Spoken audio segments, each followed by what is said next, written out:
My guest today is Steve Judge. As a professional speaker, author, and resilience coach, Steve's mission is to deliver his story that took him from the wheelchair to world champion and beyond. He explains how he fixed his broken life and the learnings he gained, which he now shares to empower people with the right mindset to go confidently on in their journey in the direction of their dreams with their gold. He's passionate about everybody experiencing the happiness and fulfillment of achieving the life that they have imagined and truly deserve. So welcome to the show, Steve. Lovely to have you here. How are you doing today?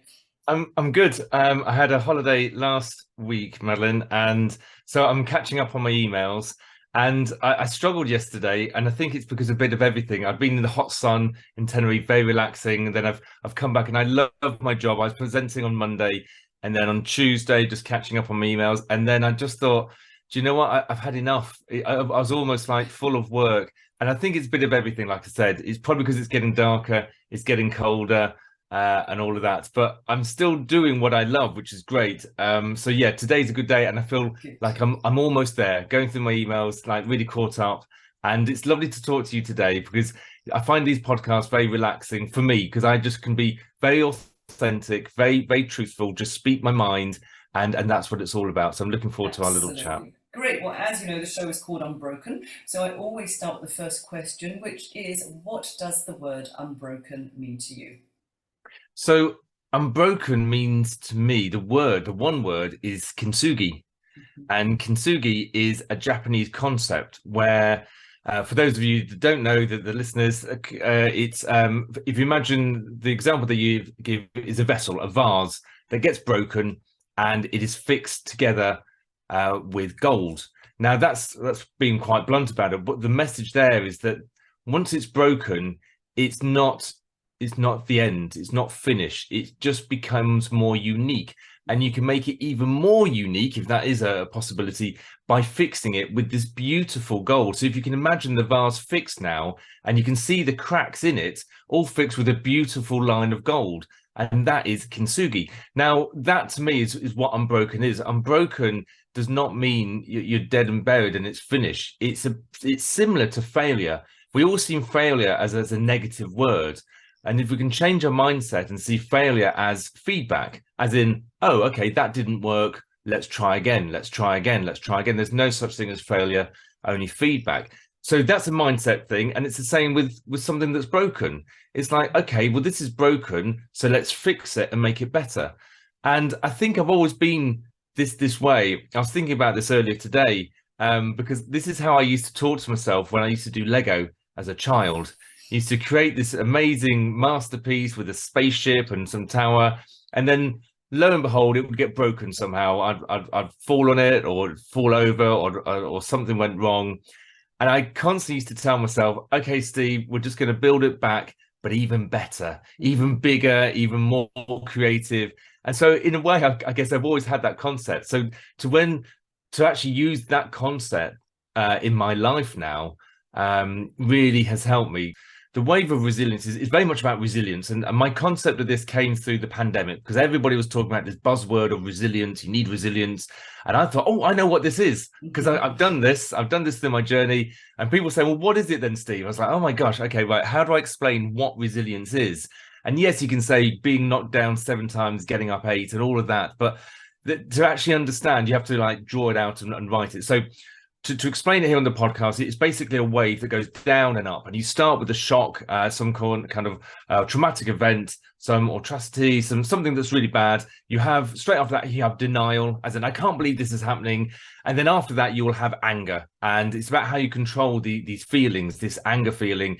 Do you slam doors? Do you shout? Do you control it through sport? Going to the gym? Do you do gardening? You've got to control it, not deny it, because if you just bury it, it's just going to stay there forever. After that, you have sharing. How are you going to share how you feel, what you're going through with yourself, with others, with one person, with everyone?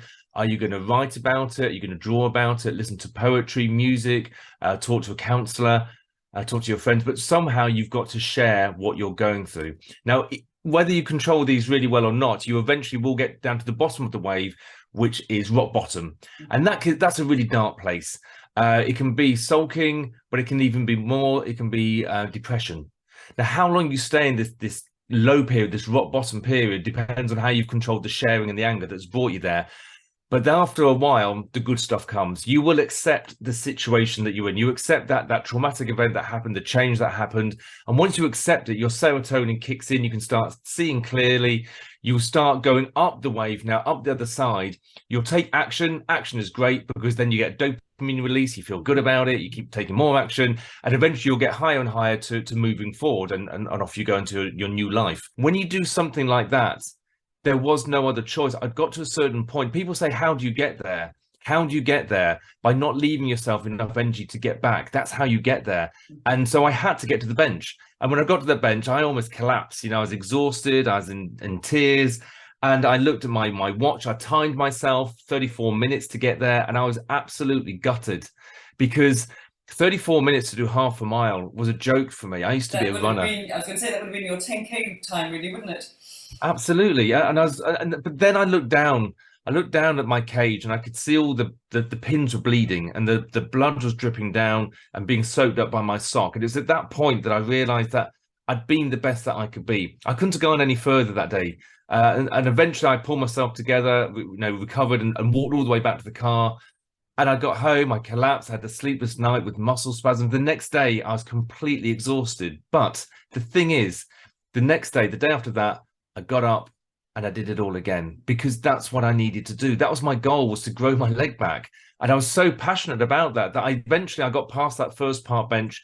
And eventually I set my goals for the next part bench and then the next one and then around the top of the lake and onto the next part bench. And this is where the story of benchmarking comes from for me. It's setting those benches bit by bit. And it's just an incredible feeling to eventually get all the way around the park, completing that goal, massive big grin on my face, still in pain. Don't get me wrong. The pain never went away. It never goes away. Even now, 20 years later, I'm still walking, running, standing with pain. But I kind of just accept it. Yeah, I started swimming. I started cycling. I very much thought about what I could do rather than what I couldn't do. And that's a mindset thing. People keep on dwelling on what they can't do. I get it. You can't do that. Right, let's move on and think about what you can do. So that's what I did, swimming and cycling. But then I was looking for a new challenge. I wanted an event. I wanted to be competitive. I realized that I was competitive. So I needed some kind of competition. Went onto the internet, found this thing called a triathlon, swimming, cycling, running. I couldn't do the run section, but I thought I could walk around the run section and that would be fine. I'd finish, call myself a triathlete. But I found this thing called a triathlon for disabled people. And I thought, I wonder with my injuries whether I can actually do that as a disabled athlete. And I went down to get assessed and they asked me lots of questions and they did lots of measurements and stuff. And at the end of it, they said, Mr. Judge, you are disabled. And I'm like, yes, this is great. This is great news because now I can compete as a disabled athlete. And they said, can you run? And I said, not yet, because now I had a goal. And now I'd got this bee in my bonnet about completing it, not maybe just walking it by running it. And I remember going out and running. Let me get this clear. Running had been stolen from me for 7.5 years because of the accident. That thing that I loved doing as a kid, that independence. And to go out for my first run was just incredible. My mind knew what to do. My legs couldn't quite keep up. And there was so much pain. Stuck in the hostel with a Japanese traveler. I helped him to speak English. And after a couple of days, the floods dispersed and he gave me this gift. And it's a 5 yen coin. He said, Steve, this is a 5 yen coin that's called a Go-En. And Go-En stands for good karma. And you will receive good karma, but only if you're aware of your vision and you seize opportunities. Now, I didn't know too much about it then. And I went into the outback the next day and I achieved, and I kind of understood what he meant. But it kind of came more to fruition just before my very first power triathlon. I found it in the loft and I remembered the story about constantly being aware of my vision and seizing those opportunities. That same day I went down to the internet, I found the triathlon, which set me on my new journey. I now wear this every day and it reminds me every day to be aware of my vision. I'm always asking myself, Steve, what do you want? What are you doing? Where's your journey taking you? I have a vision board, so I know where my journey's taking me. But yeah, and grabbing those opportunities. And the opportunities come from your RAS, your reticular activating system. If you see it, you can conceive it, you can believe it, and you can see those opportunities out in the world. So it's about grabbing hold of them with both hands and doing something about it. And so that's what I'm going to do. The Go-En is very special to me. One of my goals is to actually find the Japanese guy, that gave me this coin. So I'd love to go to Japan. I'll put this out to your listeners. If anybody's got any contacts in Japan, please pass them on to me. I'm building a network out. It's going to be a big task. And once I'm out there, we're going to blitz social media and find out if I can find the guy. The guy's name was called Taka. He lives in Japan, and he gave me the coin in 1996. I mean, it sounds impossible. I like a goal. It's a big challenge. I actually think you will find it, and I'll speak to you after, as I do have connections with Japan. So, but yeah, but it's a wonderful message for everyone, just to be aware of what you want and how you're going to do it.